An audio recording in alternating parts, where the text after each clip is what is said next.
संपदा resource channel में आपका हार्दिक स्वागत है। देश और प्रदेश की जो प्रशासनिक व्यवस्था है वो व्यवस्था अधिकारियों के द्वारा चलाई जाती है। ऊपर के स्तर पर देखें तो आईएएस अधिकारी हैं, आईपीएस हैं, जो प्रशासन और कानून व्यवस्था की देखरेख करते हैं।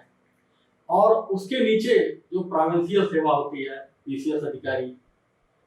पीपीएस अधिकारी और अन्य बहुत सारी सेवाएं हैं, शिक्षा है, परिवहन सेवा है, कृषि सेवा है, वाणिज्य सेवा है, बहुत सारी सेवाएं हैं। वो सारे अधिकारी विभिन्न विभागों का कार्यभार और उसका दायित्व देखते हैं। सरकार ने उन अधिकारियों की सेवा शर्तें निर्धारित की है और उसके द्वारा उन सेवा शर्तों के माध्यम से उनके प्रमोशन आदि की व्यवस्था होती है। देखा जाए तो आईएएस अधिकारी तो खैर उसकी सारी सेवा शर्तें जो है केंद्र सरकार निर्धारित करती है, लेकिन राज्य सेवाएं उसमें देखा जाए तो केवल एक सेवा ऐसी है जो कहा जाए खुशहाल सेवा है, जो प्रशासन के हर कहा जाए कि उसके हाथ में हमेशा लड्डू रहता है। उसका जो है वो, मैं अगर गाँव की एक कहावत है जो कहें तो वो दोनों हाथ में लड्डू और सिर कड़ाही में, यानी कि हमें सारे जितने भी शासन की सुविधाएं हैं और उनके चूंकि पद बहुत सारे हैं तो उनके प्रमोशन के एवेन्यूज भी बहुत ज्यादा होते हैं। तो इस लिहाज से पीसीएस सेवा जो है वो सारी सुविधाएं उनके लिए न्यौछावर है प्रशासन की। लेकिन उसके साथ ही साथ एक जुड़ी हुई सेवा है जो कानून व्यवस्था से सीधे और सीधे जुड़ी हुई है और वो है पीपीएस संवर्ग। पीपीएस संवर्ग की आज जो स्थिति है, उनके प्रमोशन की जो हालत है, उसको देख करके आप हैरान रह जाएंगे कि जो 3 स्टार वाले अधिकारी हैं, जो डिप्टी एसपी या जो कमिश्नरेट वाले जिले हैं, जो एसीपी कहा जाता है उन्हें, या एएसपी के पदनाम, ढेर सारे पदनाम उनके जो है दिए गए हैं। तो उन अधिकारियों की अगर आप प्रमोशन की स्थिति को देखें तो आपको हैरत होगी कि 1993 और 94 बैच के पीपीएस अधिकारी आज तक प्रमोट नहीं हुए हैं और उनके प्रमोशन की अब कवायद की जा रही है और संभव है कि जल्दी ही प्रमोशन के लिए डीपीसी उनकी बैठने वाली है तो प्रमोशन उनके हो जाए। यानी कि 93-94 से लेकर के और आज 2023 है, लगभग 29-30 साल में पीपीएस अधिकारी, उत्तर प्रदेश पुलिस सेवा के पीपीएस अधिकारी आईपीएस नहीं बन सके हैं। और इस दौरान बहुत सारे पीपीएस अधिकारी रिटायर हो गए, वो अधिक से अधिक एडिशनल एसपी के पद पर जाकर के रिटायर हो गए और रिटायर होकर घर चले गए। और बहुत सारे जो है रिटायर होने की बात जो हो रहे हैं, लेकिन उनके प्रमोशन के रेवेन्यूज इतने कम हैं, इतने कि संभव नहीं लगता कि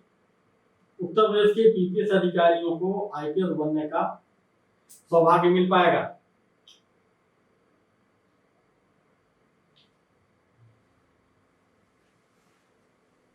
ये स्थिति आप देख सकते हैं। अब आप रेवेन्यू सर्विस का जरा देखिए कि रेवेन्यू सर्विस में 2004 से लेकर के 2007 बैच के भी जो रेवेन्यू सर्विस के यानी एसडीएम से लेकर के और जो अधिकारी आए, उन अधिकारियों को आईएएस संवर्ग में प्रमोशन मिल चुका है। उनकी डीपीसी लगातार होती रहती है क्योंकि उनके पद ज्यादा है, इसलिए दरदम उनका जो है प्रमोशन होता रहता है। और वो एक राजस्व सेवा में नायब तहसीलदार का पद होता है। पहले वो अधीनस्थ सेवा चयन आयोग द्वारा उनकी भर्तियां हुआ करती थी, अब उन्हें उत्तर प्रदेश लोक सेवा आयोग के द्वारा ही किया जाता है। तो नायब तहसीलदार के भी जो 2 अधिकारी ऐसे हैं जो नायब तहसीलदार से एसडीएम हुए, एसडीएम के बाद उन्हें प्रमोशन के एवेन्यूज देखिए कि वो 2 अधिकारी हैं और उन अधिकारियों को भी अब जो है 2022 की जो सिलेक्शन लिस्ट है उसमें 2 नायब तहसीलदार रैंक के जो भर्ती हुए अधिकारी थे उनके प्रमोशन की स्थिति आ गई है कि वो आईएएस बनने वाले हैं। उसमें एक है उमाकांत त्रिपाठी जी जो बादा में इस समय एडीएम है, और नरेंद्र सिंह जी जो उत्तर प्रदेश राज्य परिवहन निगम में एडिशनल कमिश्नर है। अब उन्हें भी आईएएस का कैडर मिलने वाला है। तो यह स्थिति जो पीपीएस संवर्ग के अधिकारियों की है, यह उनके साथ इस तरह का सौतेला व्यवहार क्यों हो रहा है? हमारी इस राज्य सरकार द्वारा पीपीएस अधिकारियों के प्रमोशन के एवेन्यूज को क्यों नहीं गंभीरता से देखा जा रहा है? पहले राज्य सेवाओं के भी कुछ प्रमोशन के पद हुआ करते थे जो इससे आईएएस में लोग जाया करते थे। राज्य की जो विभिन्न सेवाएं हैं उनके भी आईएएस में कोटे होते थे, लेकिन सुप्रीम कोर्ट में एक अर्जी लगा करके और एक स्टे लेकर के उत्तर प्रदेश पीसीएस के अधिकारियों ने राज्य की अन्य सेवाओं को आईएएस में प्रमोशन के रास्ते बंद कर दिए। हालांकि वो अगर स्टे हट जाए तो राज्य सेवाओं के अधिकारियों का भी आईएएस में प्रमोशन हो जाएगा, लेकिन अब राज्य सेवाओं के अधिकारियों की उसके लिए अब कोई कार्रवाई नहीं कर रहे हैं, जिससे पीसीएस अधिकारी केवल पीसीएस अधिकारी ही यानी कि राजस्व सेवा के अधिकारी ही जो है केवल आईएएस बन सकते हैं उत्तर प्रदेश में। बात मैं पीपीएस अधिकारियों की कर रहा था। स्थिति यह है कि चूंकि पुलिस एक अनुशासित बल है और अनुशासन को मानने के कारण पीपीएस संवर्ग का जो आक्रोश है वह अभी बाहर नहीं आ रहा है, लेकिन अंदर अंदर तो उनके अंदर आक्रोश है ही है। हालांकि उनके एसोसिएशन ने अपनी बात उच्च अधिकारियों के समक्ष रखी और तत्कालीन डीजीपी ओपी सिंह ने 29 दिसंबर 2018 को पीपीएस एसोसिएशन के अधिकारियों को बुला करके और बात किया था कि कई समस्याओं को हल करने का आश्वासन भी दिया था और एक कमेटी भी बनाई गई थी। एडीजी कार्मिक रेणुका मिश्रा की अध्यक्षता में 4 सदस्यीय कमेटी भी बनाई गई और उनके सिफारिश के आधार पर एक औचित्यपूर्ण प्रस्ताव तैयार करने के लिए कवायद भी की गई थी, लेकिन वह रिव्यू न होकर के मात्र कुछ पदों को बढ़ाने से होकर के रह गई। आगे कोई कार्रवाई जो है प्रमोशन जैसी बात नहीं हुई। और पीपीएस अधिकारियों का जो दर्द है वह यह है कि कभी उनके संवर्ग के अधिकारी जो आईजीपी वाले प्रदेश में आईजी का पद ही हुआ करता था, जो बाद में चल करके डीजी का पद हो गया, तो उन पदों तक पहुंच जाते थे। लेकिन आज स्थिति यह है कि 25-26 साल की सेवा और 1994 से लेकर के और 2023 में अगर प्रमोशन हो रहा है तो आप समझ सकते हैं कि लगभग 29-30 साल की सेवा में भी पीपीएस अधिकारी आईपीएस नहीं बन पा रहे हैं। यह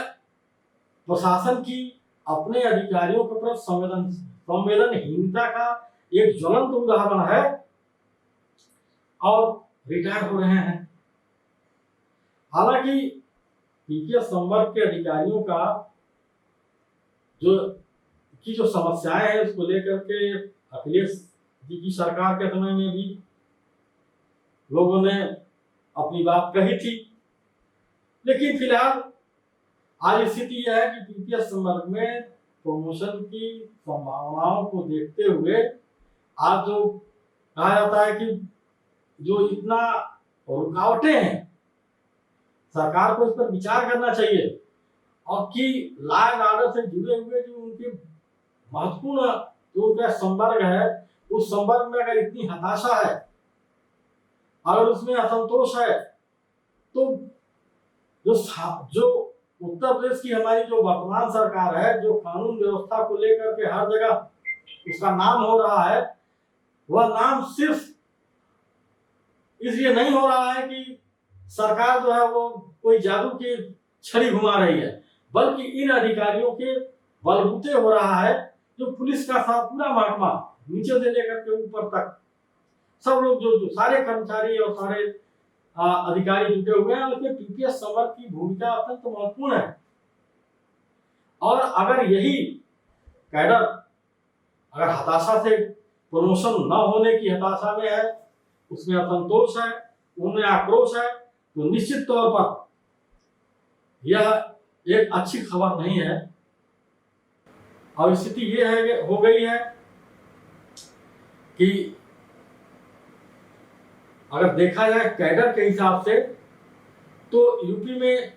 पीपीएस कैडर के 1364 अधिकारी हैं, जो 2 पीपीएस अफसर जो है प्रतिनियुक्ति पर तैनात हैं। आईपीएस के जो कुछ रिक्त पद हैं, उसमें 33% पीपीएस अधिकारी जो है वो प्रमोट होकर के आईपीएस बनते हैं। विडंबना इस बात की है कि अभी 21 अगस्त को 93 और 94 बैच के आईपीएस पीपीएस अधिकारियों का प्रमोशन होकर के और वो आईपीएस होने की एक डीपीटी होने जा रही है। तो सरकार को गंभीरतापूर्वक विचार करना चाहिए कि हमारा जो एक महत्वपूर्ण लॉ एंड ऑर्डर से जुड़ा हुआ एक कैडर है, जो पीपीएस कैडर है, उस कैडर के प्रमोशन के बारे में सरकार को विचार करना चाहिए और उनके पीपीएस से आईपीएस बनने की जो संभावनाएं, जितनी बेहतर संभावनाएं होती हैं, सरकार को एवेन्यू तलाशनी चाहिए, उनके समय से प्रमोशन करने चाहिए, जिससे इस कैडर में हताशा न हो और ये उत्साह के साथ लग के काम करें, प्रदेश की लॉ एंड ऑर्डर की व्यवस्था को बेहतर करने में कार्य करें, जिससे सरकार की छवि सुधरती है। तो अगर पीपीएस अधिकारियों में हतोत्साह रहेगा, इसमें असंतोष रहेगा, तो निश्चित तौर पर यह शुभ संकेत सरकार के लिए भी नहीं है, क्योंकि लॉ एंड ऑर्डर से ही सरकार की इमेज बनती है। बहुत बहुत धन्यवाद।